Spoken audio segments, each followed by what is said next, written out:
the questions, I mean, I just briefly, one of them is about the failure of HAMP, the Home Affordable Modification Plan, the Homeowner Affordable Modification Plan, which essentially was just just an abject failure. He talks a couple of questions about HAMP.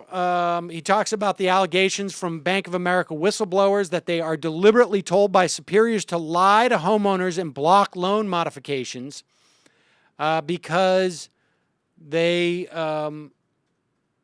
do better when they foreclose.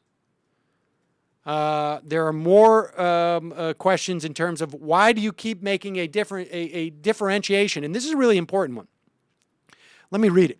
Why do you continually distinguish between what you call a responsible and irresponsible homeowner? Do you use the same language to single out irresponsible welfare or food stamp recipients or natural disaster victims? Isn't it the job of the lender to check a borrower's credit worthiness and subsequently how, quote unquote, responsible their decision is to take out the loan? This is something that is completely lost in the conversation about this. There is a fiduciary responsibility by a loan officer,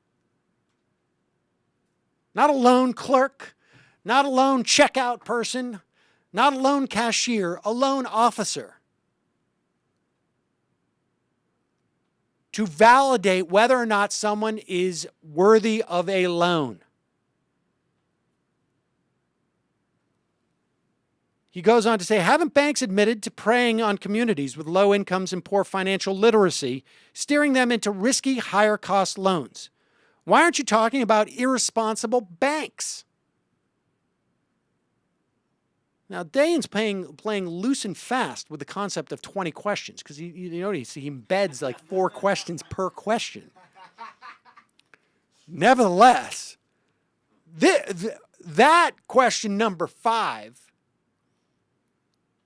really gets to the heart of the matter. Now, a lot of this stuff is stuff that we've been talking about now for 5 years. And in fact, a lot of the SEC enforcement, their attempts, or at least they're going through the motions of enforcing a lot of this stuff, is starting to dwindle now because we are just about at the statutory statute of limitations.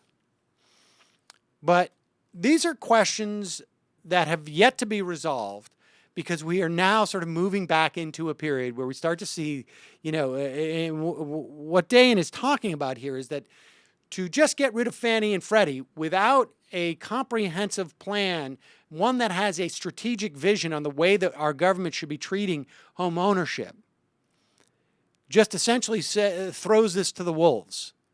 And we're going to get right back to where we were in 2008.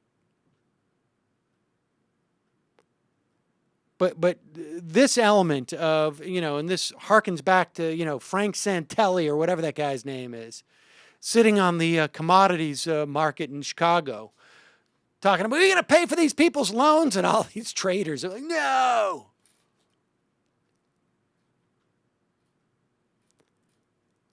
This is the point.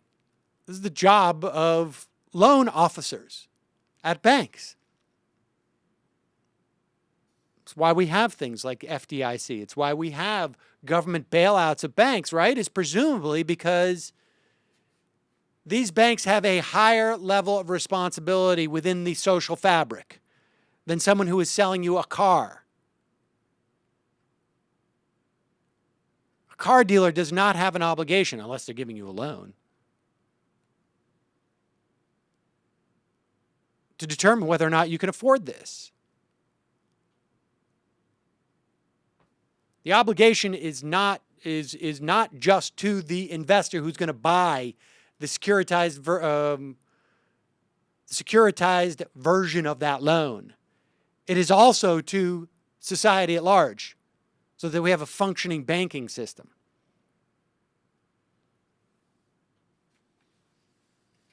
And I would love a libertarian to describe to me, like, we should even have less bank regulation. Let these banks fail.